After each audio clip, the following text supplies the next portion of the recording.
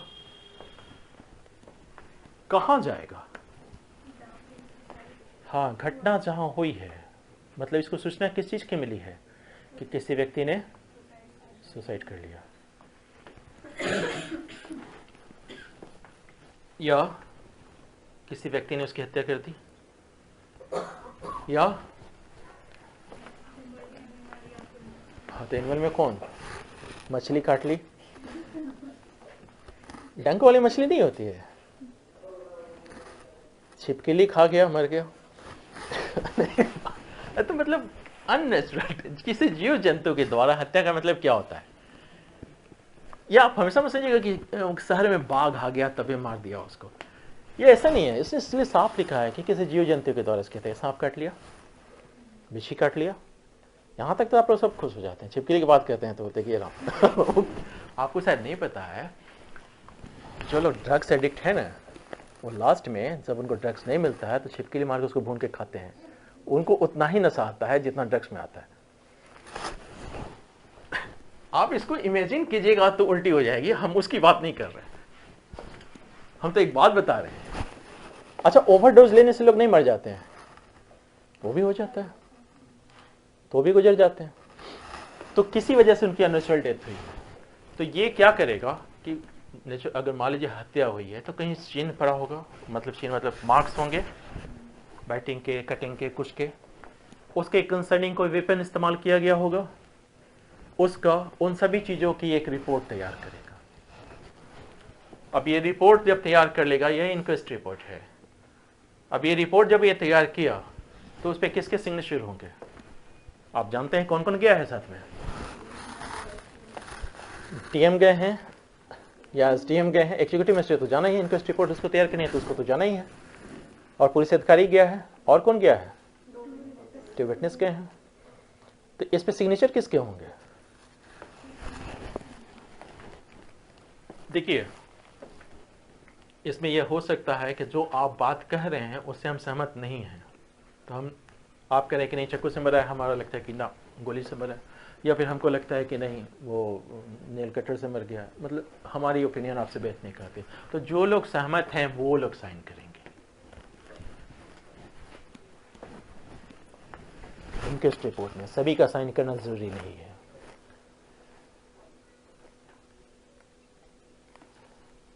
और साइन करके किसको दे देंगे? बगल में पकड़ा देंगे। बगल में मतलब किसको पकड़ा देंगे? तो वो गया है ना साथ में। ये पुलिस को नहीं दी जाती है, ये किसको दी गई रिपोर्ट? या मजिस्ट्रेट को नहीं भेजी गई, ये एग्जीक्यूटिव मजिस्ट्रेट को दी गई है रिपोर्ट। इसलिए वहां लिखा हुआ है तत्काल डीएम या एसडीएम को ये रिपोर्ट सौंप दी जाएगी। देखिए 174 का 2,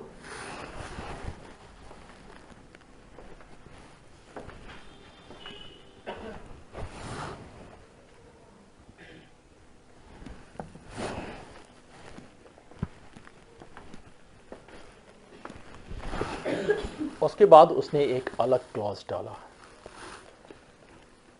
और उसने फेवर लिया शादी से कंसर्निंग ऑफेंस का।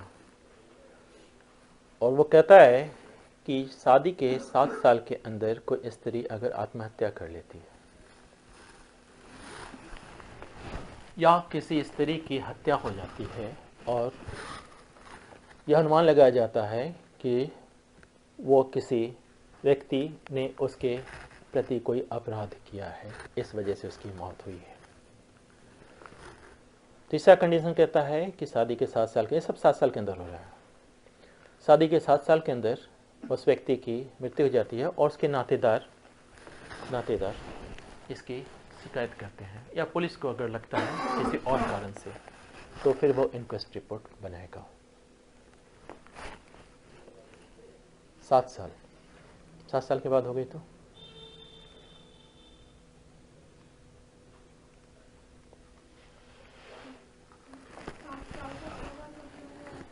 हाँ, डाउरी डेथ की वो हम लोग उसका प्रिजम्पशन करेंगे, तो इंक्वेस्ट रिपोर्ट बनेगी। ऐसी स्थिति में इंक्वेस्ट रिपोर्ट बनेगी। हाँ, अननेचुरल डेथ, किसी परिस्थिति में नहीं, अननेचुरल डेथ, अननेचुरल डेथ। क्योंकि उसमें देखिए सुसाइड का रीज़न हम नहीं जानते हैं, चिट्ठी नहीं मिली तो हम क्या मानेंगे, गला लटका हुआ है तो हम मान लेंगे कि सुसाइड किया हुआ है। हाँ, मिल भी गई तो हम फिर भी इंक्वेस्ट रिपोर्ट तो बनाएंगे ही, क्योंकि हमें क्या करना है। देखिए इंक्वेस्ट रिपोर्ट में हम क्या कर रहे हैं, अगर मान लीजिए गले पे रस्सी का निशान पड़ा हुआ है तो हम ये जानना चाह रहे हैं कि रस्सी का निशान पहले घोट के मार के पहले टांगा गया कि उसी वक्त टंगने से पड़ा है, ये भी तो हमको जानना है। तो हमें मृत्यु का कारण बताना है उसमें कि क्या वजह है मृत्यु। इसलिए तो कुछ लोग सहमत हो रहे हैं, कुछ लोग सहमत नहीं हो रहे हैं। तो जो लोग सहमत हो रहे हैं सिर्फ उसके सिग्नेचर चाहिए हमको। अब इंक्वेस्ट रिपोर्ट तैयार करने के लिए हमको 2 लोगों की जरूरत है। ये 2 लोग कहां से आ जाएंगे? तो पुलिस को ये पावर है कि वो उसको समन करेगी 175 में।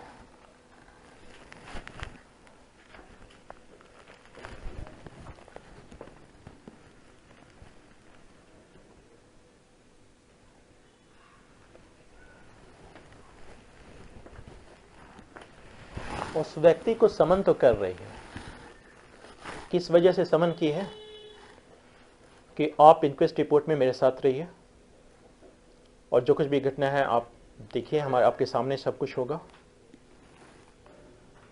लेकिन इस व्यक्ति को अगर ये एविडेंस इस तरह का साक्ष्य नहीं मिल पा रहा है तो 170 का अगर मामला नहीं हुआ, 170 का मामला समझ रहे हैं आप, 170 का मामला क्या था, इसके बाद फाइनल रिपोर्ट नहीं था, अब एविडेंस मिल चुका है 170 में।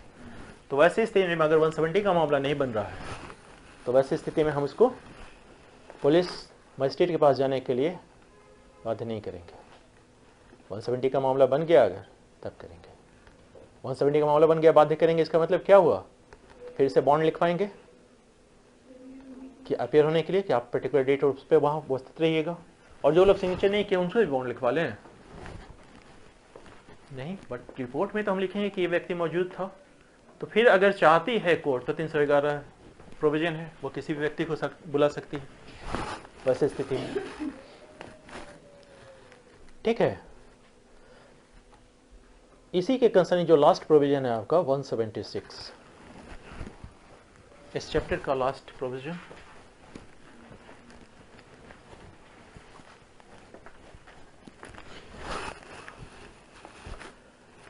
पहले इसमें कस्टोडियल डेथ भी था जिसको अभी हटा दिया। कस्टोडियल डेथ समझ रहे हैं, पुलिस की अभिरक्षा में मृत्यु हो गई है अगर, तो वैसे स्थिति में भी ये सारे प्रोविजंस लागू होते थे। यहां देखिए क्या फर्क पड़ गया, कस्टोडियल डेथ तो हम हटा दिए लेकिन नया इंजर्सन 1A डाल दिया।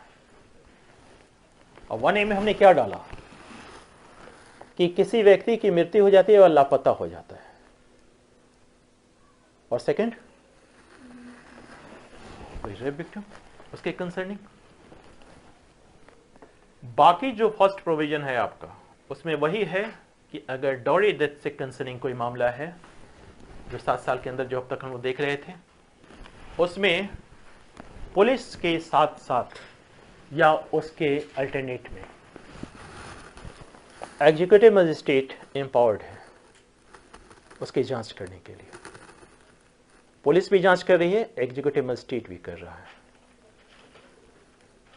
लेकिन अगर कस्टोडियल डेथ है, कस्टोडियल डेथ तो हमने हटा दिया, लेकिन उसके बाद अगर जांच करने की जरूरत पड़ गई तो न्यायिक मजिस्ट्रेट करेगा, क्योंकि अब किस चीज का मामला है, नया 1A इंजर्सन में किसी की हत्या हो गई है या व्यक्ति लापता हो गया है।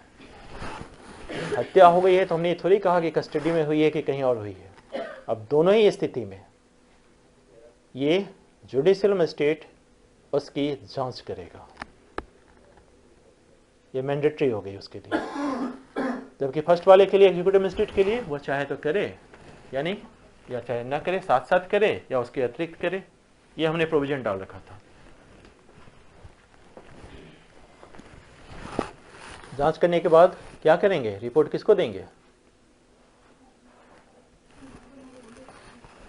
मजिस्ट्रेट को। यहाँ मजिस्ट्रेट को रिपोर्ट भेज देंगे, क्योंकि जांच करने के बाद हमको साक्ष्य लिखना है तो मजिस्ट्रेट अपने हिसाब से उसकी जो साक्ष्य लिखने की मतलब एविडेंस लिखने का जरूरत है उसके अकॉर्डिंगली करेगा। किसी व्यक्ति को दफना दिया गया है तो दफनाया किसको जाता है? कहिएगा कि मुस्लिम को, क्रिश्चियन को। हिंदू को जला दिया तो ये मजिस्ट्रेट को यह पावर है कि वो दफनाई हुई लाश को निकाल ले और उसको जांच के लिए भेजे, क्योंकि पोस्टमार्टम रिपोर्ट करना है ना।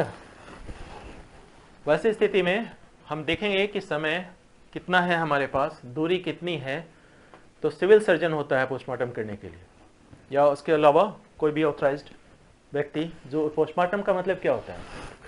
पोस्टमार्टम मृत्यु समीक्षा रिपोर्ट, यानी मृत्यु के कारण की जांच की जाती है पोस्टमार्टम रिपोर्ट में, कि ये मरा किस वजह से, क्योंकि वहां विवाद उठ गया था ना, तो पोस्टमार्टम रिपोर्ट के लिए भेजेगा। यहाँ लाश निकाल के हम भेज रहे हैं, गड़ी हुई लाश। श्वेत निशा कांड सुने थे आप लोग? आप लोग तो बहुत छोटे रहे होंगे। कुणाल थे उस वक्त एसपी, जो अभी महावीर मंदिर के ट्रस्टी हैं। लाश निकलवा दिया था, उखड़वा दिया था। कुछ पॉलिटिशियन इन्वॉल्व थे उसमें, गड़ी हुई लाश निकलवा दिया था। तो ये यही पावर है। हाँ नहीं, वहाँ मजिस्ट्रेट है ना, साथ में क्या करें? इंक्वेस्ट रिपोर्ट और कौन तैयार कर रहा है? पुलिस तो जाहिर ही है ना। हमने क्या कहा?